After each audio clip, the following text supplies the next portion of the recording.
Hello guys and welcome to Double Espresso, the episode number 4. And today we have a great guest. I know him personally. His name is Tony and he's a top salesman. But let him introduce himself. Tony, please introduce yourself for our audiences. Yeah, so I'm Tony. I work for Trade Mastermind. I'm the head of sales on events. So I've been doing sales for about 3.5 years. I do on average probably 400,000 in sales a month, so huge numbers. But I started out as an electrician, complete transition into sales, and yeah, that's where I'm at the minute. 3.5 year journey. Yeah, and how are you finding it? Are you enjoying the journey? Yeah, absolutely. I'm enjoying helping people. The key thing about sales for me is that we get to help people solve their problems. It's not just about making money for us, it's about making money for them once we've helped them, got them on board and trained them. And what is it that attracted you to the role as a salesman? To be honest, failure in what I was doing. It wasn't going as well as what I'd planned. I was working for myself, doing work in schools and offices as a tradesman, and pandemic hit. So it kind of pushed me to start and try something new. And it's been the best thing I ever did, to be honest. I've learned so much, grown as a person. And like I said, I'm doing very big numbers now, so I wouldn't be without it. Oh, wow. That was great to hear. And what would you say about the sales? Because you see, we're speaking now towards the small businesses, maybe towards people who are one-man bands, and they're trying to grow their business. What would you tell them that they need to learn about the sales? First and foremost, before you can learn about sales, you need to learn about your product inside and out. I see you got your product all over the table. You know it inside and out. You love it. And that's the key, is understanding your product and service and what you've got to offer somebody. And then when you know that, and you know somebody is coming to you with a problem, you dive deep into the emotions, into the problem, what it is they need solving, and then you're not really selling anything. You're just giving them a solution. Solution. So sales is about offering solution to the customer. Yeah, 100%. Somebody can't buy something from you that is not going to solve their problem. For example, you know, if I don't drive, I'm not going to buy a car from you. You know, so you have to understand your product, service, your customers, your customer type, and then you have to understand how your product is going to be the best thing to solve their problem, and piece the two together. And become personable as well. I think big thing for me is I'm very personable. People relate to me because of... Approachable, I would say, yeah? Absolutely, yeah. Because of my past as well. So it relates to the product I'm selling. So you kind of become the product, essentially.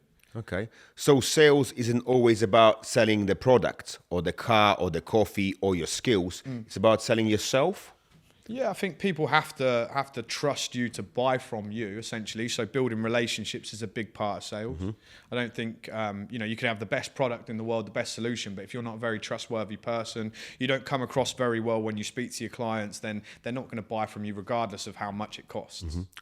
Well, you know, I know that you sell top sales program. Yeah. How to actually get someone from earning 100,000, well, let's say a month, albeit a year, down to 500,000, £500,000 a year. And I know from our example that I've seen many people who come into your program who sign up and increase their revenue by 100%, even more.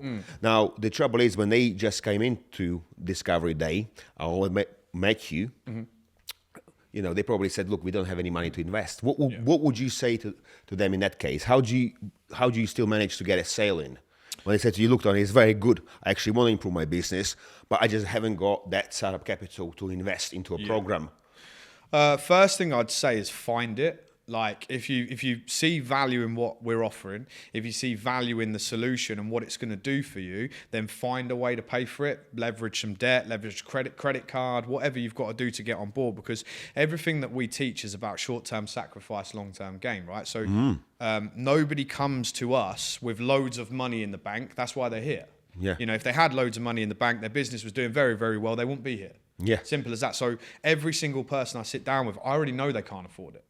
So I go into that sale with that in mind, and I'm not scared of that objection because I know it's coming. It's going to be the same every single time. Yeah. And it's find a way to pay for it. You know, give them a finance option. Let them split the cost over 12 months, interest free, whatever you've got to do to get them on board. Go and borrow a bit of money because the you're selling an outcome, right? So it's like this solution is only going to work first and foremost as if you do it, right? You can't win the lottery if you don't play it, yeah? So it's only going to work if you do it. Basing it off what we teach you, that's going to be the thing that pays for this investment long term. So short term, you make that first financial commitment, you struggle to pay for that, you use your last bit of money to get on board, but then the outcome and what we teach you, you'll start to make sales, and that'll be the thing that pays for it. Yeah. So I always say to everybody, like, nobody waits until they've got 300 grand in the bank before they go and buy a house. Of course not. Yeah. So what do? They find a way to pay for it. They get a mortgage. Same thing. Yeah. Same and so that's good. And how do you motivate them? So when they come on the course, how do you motivate them throughout this 12 months? Because I imagine some of the course are 12 months period, some are more lengthier. How do you motivate them throughout that? I think to be honest, they motivate themselves. The money motivates them. Spending that money every month motivates them. You know, if you go to the gym and it's a £50 membership and you're not bothered about 50 quid, you're not going to go, are you? But if it's a substantial amount of money that's like, you know, too much for you to be able to lose, that's going to be a big motivator that makes them kick themselves up the arse to do it. But also as well, the coaching motivates them. They're seeing the results. Use the gym example again. If you go to the gym for 6 months and you don't see no progress, you're going to give up, essentially. But if you come on a training course and you start to see results instantly, you're going to want more and more and more. So it's self-motivating. It's get the results, do the work, get the results, and that will motivate yourself. And also, you want to cover that investment every month. You don't want to be losing money, right? Yeah. Okay, Tony. And just to ask you a bit on a personal side, how are you doing on a personal side beside your career? What's new going on for you? For me, at the minute, to be fair, I'm very, very much here full-time, 6 days a week. But I have, you know, being around this environment, we learn a lot. We're around top quality people that are giving good advice and so on and so forth. So it motivates me. I'm currently in a transition of trying to learn more about the property side of things, so I can then start to have my personal investments and so on and so forth. But for now, it's just grind, earn as much money as possible, stack, and then and learn. Because I don't, you know, I'm not going to go and start diving into subjects that I don't know nothing about, which you know, is what I'm trying to learn right now and trying to do so I can have my own little property portfolio and so on and so forth. Okay, yeah, that's very interesting because actually we met some of the guys, haven't we, that are actually doing that training, and it's very interesting. Tom and Carl. Yeah, they've been talking about, you know, buy to lets. What else he spoken about? Rent to rent. I've been spending a lot of time with them actually outside of work, just because I want to. They're young lads, but I want to learn from them. You know, it's like learning. If I've learned anything being in this business is that education is key. You know, so I want to spend as much time around them people because they know what I want to know. So I've been going out for dinners with them, been having little drinks with them and stuff, you know, because I want to network with them. I want to learn from them. And I know it will pay dividends to me in the long run. In the long run, okay. And what about like your family life? Are you a family man at the moment, or are you bachelor? You playing bachelor's life? Believe it or not, I'm actually single. So if any women watching us, they can drop a comment and hopefully get to meet Tony. Single, no kids, and rich. Who wants me? No, I'm joking. But you know, having said that, you always dress up well as well. What do you think about the image for a salesman? Whether you are independent electrician or whether you are, you know, be the coffee shop owner, what do you think about the image? Image is the most important thing for any person. Like the way people perceive you is the way that they will value you and respect you, right? So if you turn up in a shabby car, right, people just instantly look down at you. You turn up in a nice, expensive car, people look at you differently, right? You turn up in a nice suit, people judge you differently and treat you with a different level of respect based upon how they perceive you, right? So I think your personal image is key. And we teach our tradesmen, you know, when you go into people's properties, don't go in scruffy, dress up nice, because you're going to set yourself apart from all your competition, yeah? And it works. It works. What about the watches? You know, I'm a bit of a fan of different watches, you see. And I wanted to ask you, what tell us about your watch. My watch. Why did you get it? My watch is one of the key things that I learned with being here is when you are trying to motivate yourself in a sales role, it's very up and down. It's like sometimes you're winning, sometimes you're smashing it, and other times you're not doing so well, right? And you've got to continue to find ways in your own mind to motivate yourself. So we had a guy here when I was first starting, and he said, to motivate yourself, put all the things on a screen in front of you that you want to achieve. And I put a picture of a Range Rover, I put a picture of a Rolex, I put a picture of a really nice big house. Yeah. Yeah. You got 3 out of 3 so far? Not yet. Oh, but yeah. it was like every time you look at them pictures, it's reminding you why you're doing what you're doing, because you need a purpose, don't you? Yeah, definitely. And so for me, the Rolex, it's a bit of a flex. It's just like, I bought a Rolex. It's a date just. It's not the most amazing one in the world, but it's a nice watch. I like it, but it was more about the principle of it's one more goal completed. Exactly. So it was like the car was first.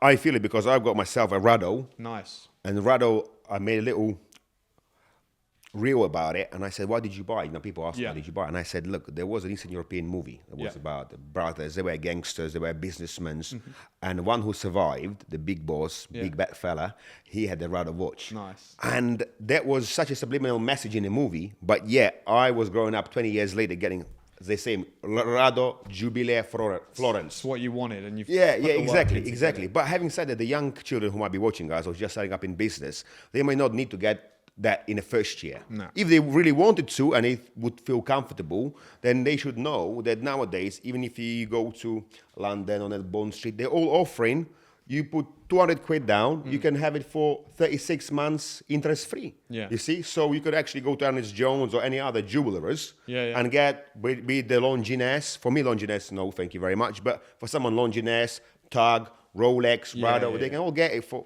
£200 deposit, pay monthly, whatever it is, for 36 months, interest-free, and here you go, you're a big bad boss. Yeah. So again, to me, it's like, it was just that sense of achievement. It's like, it's another thing that I've done, so it's a watch at the end of the day. Yeah. It's not the end of the world, but it's just, it's the sense of achievement. This is what I wanted. This is what I set out to do. It's another goal completed. So now I've completed that one, I can move on to the next one. Yeah. And that's the process. It's, you have to know what it is you want, do whatever it takes to achieve it. And then you've completed that one, move on to the next goal. Move on to the next goal and the next one. But until you've completed each one, you're always going to be sort of hanging around. So, a 10 grand watch is not the definition of success, but it's the definition of a goal completed. Does that make sense? Yeah. And you probably look at it and you think, right, I need to work harder. Yeah. It's something to motivate yourself a little bit. Get a 20 grand one next time. Keep leveling up. So it's progression, isn't it? It's progression. Yeah. Step by step by step. I want something better. I want that big house. I want these rental properties. I want to start building that house. So that's the next thing. It's just it's on to the next. It's on to the next. Yeah. And what about your personal goals apart from the business side? Do you have any personal goals, like, I don't know, big family or something of that sort? Yeah, I'm from an Italian family, so we're very family orientated. That will be the next step, but right now it's focus on me first. Yeah. Get me to where I need to be. Yeah. And then the time will be right for all of that stuff in the future. Well, Tony, you look young, so you're probably in your 20s, isn't you? I'm 33. Oh, well, that's it. You should. I'm that's 33. It. Yeah. Oh, well, you look amazing, Tony. Thank you very much. It's just a brotherly compliment, really, here. So yeah, we hope that you will succeed and get that motivation. I won't stop. You won't stop until you succeed, yeah. I won't stop. Same as you. Yeah. Well, no, this is the thing. The reason I'm trying to work hard is because I have a son now. Yeah. And I want him, he doesn't have to be mega businessman, but I want him to be able to double what I do in this life. He needs to double. And hopefully my grandson will double what my son did. Yeah. It'll be easier every year because they've got the first person to learn from. Well, hopefully. That's why I'm trying to scale up and invest in myself personally, like you've told me to do, and invest in the business side of things as well, because you have to, as Paul told us as well, you've got to build up yourself personally and then also business-wise, because it helps, it goes hand in hand. The stronger you are as a person, the stronger your business can be. I think you're a good example. You're doing very, very well. You're motivated. You're constantly here. You're always moving forward. So it's a great example to people that are nervous about investing in themselves, I guess. But you're doing your podcast. You're constantly trying to grow your business, and so it's good to see from when I first met you to where you are now. So so well done to you, to be fair. Yeah, no, thank you very much, Tony. It goes without saying that, you had an impact in me wanting to invest in the business, me wanting to learn more about the business. Good. So yeah, it's a constant learning, to be honest. Business is a constant learning curve. No one knows everything. We're all trying to adjust. As well as, I want to ask you as well about the Bitcoins or crypto.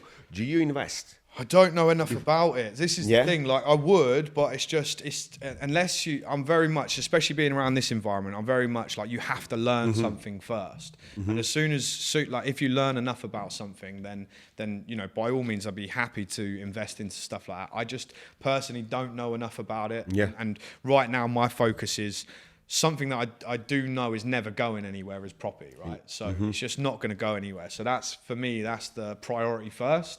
Once that let's say I get that to the goal completed position where I'm happy, then maybe that's the next thing I learn. I quite like the idea of learning about Forex trading. I know Paul does it quite a lot, Paul Salmon. So it wouldn't be bad for me to learn that as well from him, but I'm the same as you. I'm constantly trying to learn new things. Yeah, exactly. Well, it's like, I think crypto, no one actually is an expert in crypto. No. Some people are more advanced than others. But what I've done, I said, you know what, what's the easiest thing I can do? I downloaded the Coinbase app, said, what's the next big hit? People told me XRP. I said, I'm going to put 90 quid into that coin. Because they say it might go up. They're going through a court case something at the moment, and hopefully it will result good. But you don't have to put a lot of money. It's what I said to my viewers. I don't invest much in crypto. But if I do it, it's only a little bit. And what I understand, or something that I'm willing to sacrifice. So it could be for somebody 90 quid, for someone could be 500 quid. People who specialize more, they can play with the thousands, right? I mean, from what I know, the only time you can really lose money is if you sell it at the wrong time, right? So as long as you hold on to stuff like that, it's going to continue to go up, go down, and fluctuate. And you just got to be prepared to do prepared to go the long haul with it. But the trouble is, I seen some of my mates, from 10 years, they started investing in crypto, and I said, well, where is the houses? Where is the cars? Where is the women, all that luxury lifestyle? And they haven't got it because they said, no, we're waiting till the right time. But I'm saying, well, what are you going to live on now? And if they haven't got the business, they're going to have to do the 9-to-5 job. It doesn't make sense to me, to be honest. No.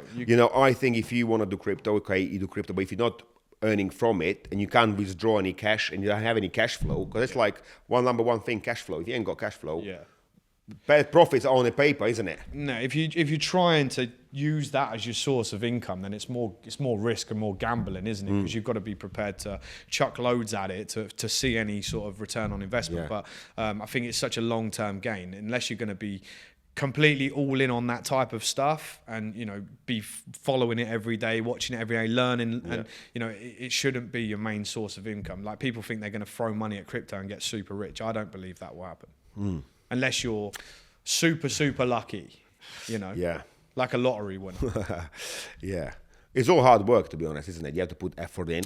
There's no such thing as passive income. You got to you're gonna whatever you do, you're gonna have to work at it. It's not just gonna come willy-nilly. You can set up a property empire, but you're still gonna have to work on it. It's not gonna be passive. Maybe not by hands, but you still have to take in the calls, take in the deals.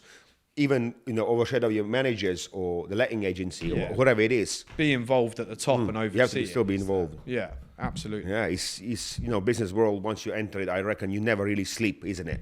Or you do have a rest. You can have a holiday, but you're not like a normal person that can do 9 to 5 and then forget about the job. It depends what you want, isn't it? If you want to keep growing, then no. You've only got to look at Joe. Look how much success he's had and how much he still works. There's no such thing as relax. No, not for somebody who's motivated to have the world.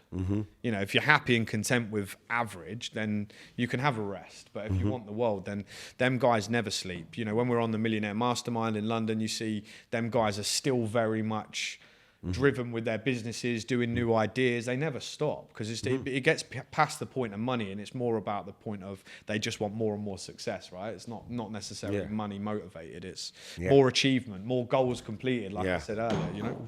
More goals completed, like I said earlier. You see, every time I invite someone over, I make coffee. Sometimes we have an espresso, sometimes I have a filter coffee. We even have a hot chocolate now. You're gonna be able to try it later on. Thank you. Yeah. But for now, stick to this one until we finish the podcast, and then we'll try some.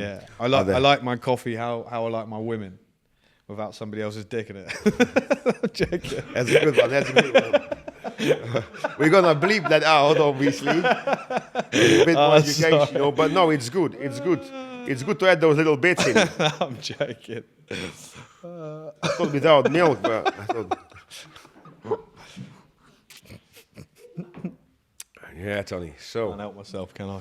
Yeah. So how are you doing in London when you're going to Gherkin? You spend there the whole day, or? Yeah, we're there tomorrow. So we've got Richard Harpin tomorrow, who is a home serve guy. He's a billionaire. So it's going to be great to learn from him, see what he has to say. It's a great experience for us that are part of the team as well, because we get to be there and learn and listen. And as I say, I'm always looking to learn more.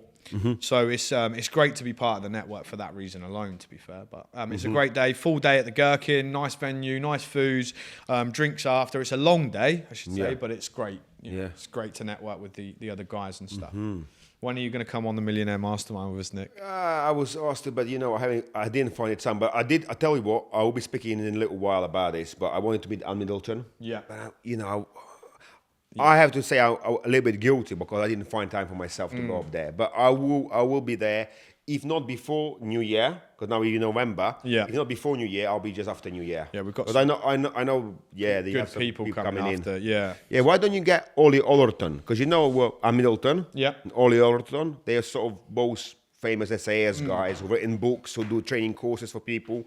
Not just the mental wise, because they've written obviously books about self-improvement, motivation, but they also do like a physical assault courses. They're motivated guys. Ant Middleton his motivation that he brought that day was insane. Listening to his stories and stuff like that, it was great. It was really good. But yeah, like I say, it's always going to keep evolving. Joe will keep growing it. It'll be great for us to just continue to learn from other people and see what they bring to the table. So it's definitely something for you to look at, Nick. Yeah, definitely. Yeah, I have some ideas as well, but it is a slow process. Opportunity is there to actually meet people who have done 10x what you have done, and set you like a little roadmap. Best people to learn from, right? Because they're never going to laugh at you or judge you for your goals. They're always going to want you to do, or they're going to know that it's achievable because they've done it. Yeah, and then you look at the guy, you say, well, look, he has 2 arms, 2 legs, he done it. Why can't I? Yeah, absolutely. You see what I mean? Same 24 hours in a day. Exactly. But you know what Arnold used to say? You can't afford to sleep 8 hours. You can sleep faster. Yeah. You can sleep 6 hours. 6 hours. Yeah, 6 hours and what do you do with the other 2?